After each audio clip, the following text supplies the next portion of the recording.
साथ निभाएगा। छोड़ के संसार जब तू जाएगा, कोई न साथी तेरा साथ निभाएगा। तूने प्रभु का भजन किया ना, सत्संग किया ना 2 घड़ियां। तूने हरि का भजन किया ना, सत्संग किया ना 2 घड़ियां। जमदूत लगा कर तुझको ले जाएंगे हथकड़ियां। कौन छुड़वाएगा, कोई न साथी तेरा साथ निभाएगा। छोड़ के संसार जब तू जाएगा, कोई न साथी तेरा साथ निभाएगा। जिनके खातिर तू पाप कमाता निस दिन, शमशान में लकड़ी रख कर तुझे आग लगेगी एक दिन। एक दिन खाक हो जाएगा, कोई न साथी तेरा साथ निभाएगा। ये सत्संग की है गंगा, तू इसमें लगा ले गोता। वरना फिर तू जाएगा इस जहां से एक दिन रोता। फिर पछताएगा, कोई न साथी तेरा साथ निभाएगा। छोड़ के संसार जब तू जाएगा, कोई न साथी तेरा साथ निभाएगा।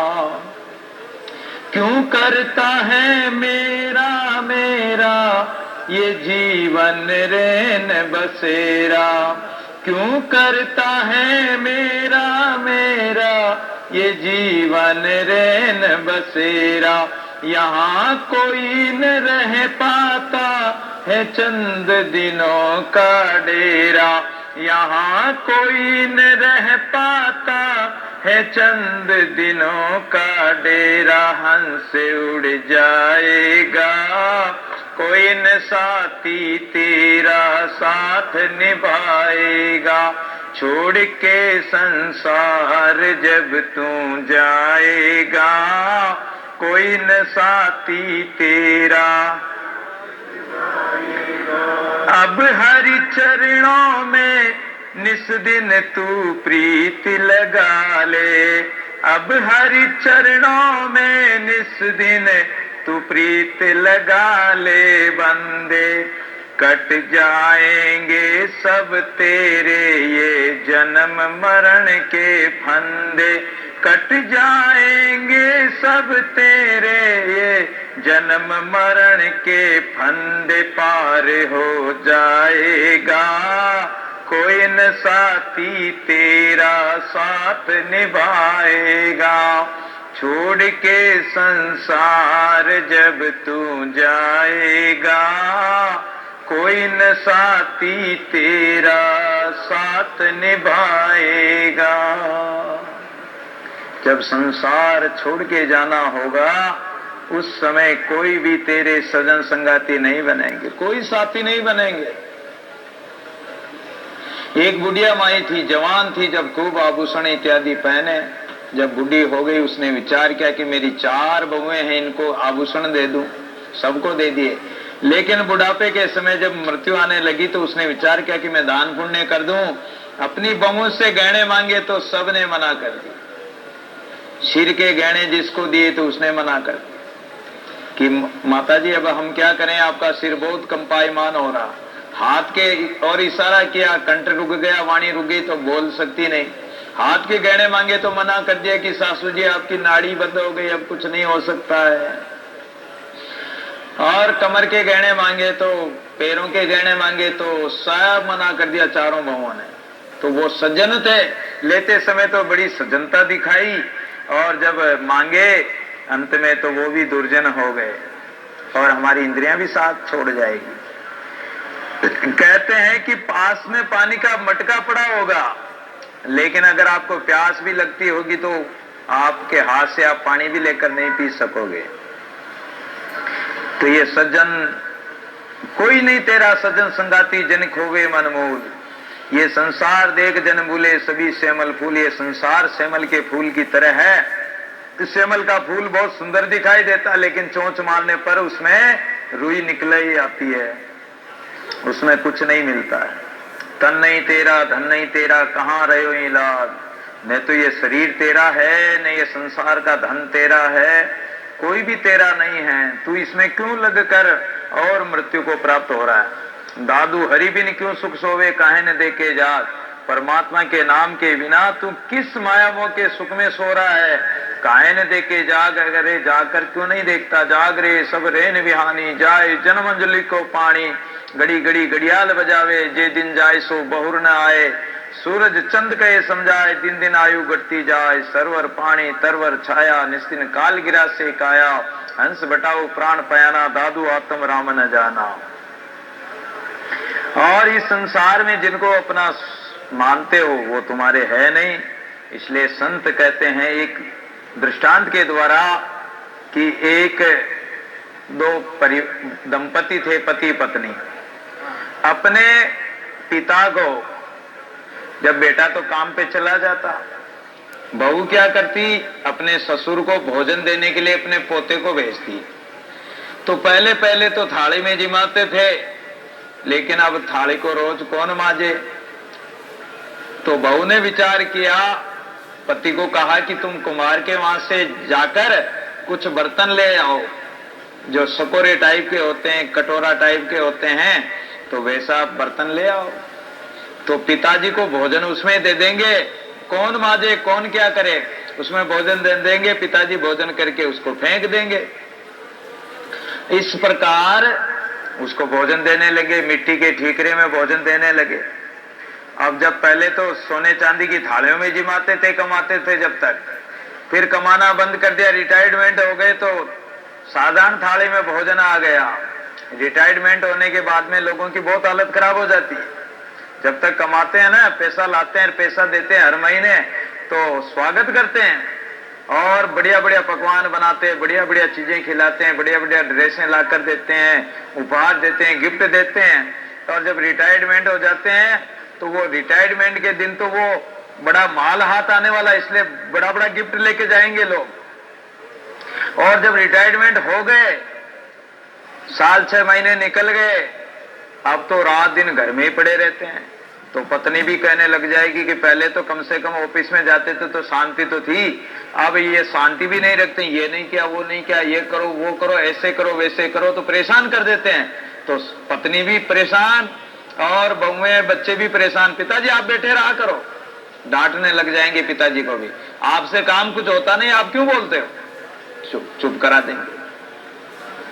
अगर चश्मा टूट जाए तो चश्मा पैसे आएंगे जब लाएंगे, तनख्वाह आने दो। अरे बच्चे के अगर खिलौने की जरूरत तो एक खिलौने की जगह 10 खिलौने लाके बाप दे देता था, और उनको अगर चश्मे की जरूरत पड़ती तो चश्मा लाने भी उनको जोर आने लगता है रिटायरमेंट होने के बाद। ऐसी स्थिति हो जाती है। अगर आपने वो एक, हालांकि मैंने भी देखी है वो फिल्म, एक बागवान फिल्म है, बागवान, उस फिल्म को देखना आप, वो बहुत अच्छी फिल्म है। हालांकि फिल्म के लिए मैं नहीं कहता हूं कि देखो, लेकिन वो बागवान जो है, बागवान, उसको देखना कि उसमें उस पिता की क्या हालत होती है। और माता पिता को अलग कर देते हैं, बेटे बहू सब दूर कर देते हैं, अलग अलग कर देते हैं, उनको एक जगह भी नहीं रहने देते, प्रेम से भी नहीं रहने देते हैं। अखबार पढ़ने के लिए एक चश्मे की जरूरत पड़ती तो चश्मा तक ठीक नहीं कराते हैं, ऐसी स्थिति है। और जब उन्होंने एक किताब लिखी और किताब का विमोचन करे और उसमें कई लाखों रुपए मिलने वाले थे, तो सारे बेटे बहू आ गए, अरे पिताजी पिताजी। ऐसे स्वार्थी संसार होता है। तो अब वो बाप को जो भोजन देते थे मिट्टी के ठीकरों में, और कौन देने जाता, पोता, तो बहू दे देती उसको और पोता दे के आ जाता। अब उसकी माँ तो कहती कि बेटा तू दादाजी को भोजन दे के और इस ठीकरे को फेंक देना। लेकिन उसने विचार किया कि वृद्ध होने के बाद में, बूढ़ा होने के बाद में मिट्टी के ठीकरे में भोजन देते हैं, तो जैसे मैं बड़ा होऊंगा, मेरे पिताजी भी बूढ़े हो जाएंगे, मैं बड़ा होऊंगा, जवान होऊंगा, मेरा ब्याह हो जाएगा और मेरे भी बच्चे बच्चे हो जाएंगे, तब फिर मेरे जो पिताजी हैं उनका पोता यानी मेरा पुत्र और मेरी बहू फिर ऐसे ही भोजन देगी मेरे दादाजी को, मेरे पिताजी को। तो ये ठीकरे मैं क्यों ना इनको धोकर रख दूं टांड पे। तो वो धो धोकर टांड पे रखने लगा। एक दिन उसकी मां ने देख लिया। अरे बोले कि बेटा तू इन ठीकरों को यहाँ, गंदे ठीकरों को यहाँ क्यों रखता है। तो पिताजी भी, इतने में पिताजी भी आ गए। दोनों पति पत्नी सुन रहे थे। बेटा क्या बोला? पिताजी, मम्मी जी आप जब वृद्ध हो जाओगे, जैसे मेरे दादाजी को आप ऐसे भोजन देते हो, आप जब वृद्ध हो जाओगे तो आपका पोता भी तो ऐसे ही आपको भोजन देगा, ऐसे ही बर्तनों में। क्या पता, अभी तो धन है और खूब कमाते खाते, इसलिए ठीक है, पता नहीं कोई ऐसा समय आए, गरीबी आ जाए तो ठीकरे कहां से लाएंगे, तो इसलिए दो दो के आपके लिए तैयार रख रहा हूं। इतना सुनते ही उनको होश आया कि वास्तव में हमारे साथ भी ऐसा ही बीतेगा। अगर ऐसा कोई विचार करे, अगर हम माँ बाप की सेवा करेंगे, बड़े बुजुर्गों की सेवा करेंगे तो हमारी भी सेवा हो जाएगी और हमारे संस्कार ही तो उन बच्चों में आएंगे। अगर हम सेवा नहीं करेंगे और बच्चों के सामने सेवा नहीं करेंगे तो बच्चे कैसे सीखेंगे, और नहीं सीखेंगे तो फिर हमारी सेवा भी नहीं करेंगे, हम भी ऐसे ही तरसेंगे, तड़पेंगे फिर। इसलिए पहले ही सोच समझकर कदम रखो, बच्चों में अच्छे संस्कार डालो, परिवार में अच्छे संस्कार डालो और माता पिता की सेवा करो। हालांकि संसार में कोई सगा नहीं, कोई संबंधी नहीं, कोई किसी का नहीं, लेकिन आपका फर्ज बनता है माता पिता के उपकार का, उनके ऋण का। कहते हैं कि हमारे चमड़े का चाहे जूते बनाकर उनको पहना दें, फिर भी हम उनके ऋण से उऋण नहीं हो सकते हैं। इसलिए सेवा का हमारा फर्ज बनता है। जात कद मद को मातो रे, तन धन यौवन देख गरवानो माया रातो रे, अपनो ही नैन रूप नैन भर, अपनो ही रूप नैन भर दे के काम इन्हीं को संग भावे रे, बारंबार विषय रत माने मर वो चित्त न आवे रे। मैं बड़ा के और नावे करत के तभिमाना रे, मेरी मेरी कर कर फूल्यो माया मोह भुलाना रे, मैं करत जन्म सुख को काल सिराने आयो रे, दादू देख मूड नर प्राणी हरि बिन जन्म गमायो रे।